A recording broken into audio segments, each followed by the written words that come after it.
Puta. Wala na naman tayong ulam. Ba't naman tayo pa ito? Wala naman naman. Bambuhay ito.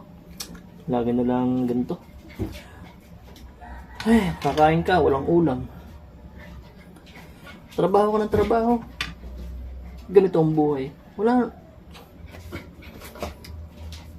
Yung gutom na gutom ka na, tapos wala ka naman uulamin.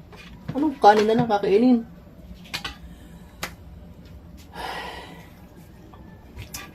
Talagang buhay ito.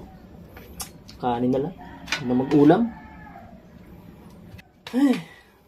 Hoy! Ano nang dinadrama-drama mo diyan? Ito mo, wala tayong ulam. Trabaho na trabaho, tapos wala man lang ulam. Mamitakip pa. Mitakip pa ito, wala naman naman. Ang dami mong kuda! Wala man din ang ulam eh, nandoon. O kaluluto ko lang.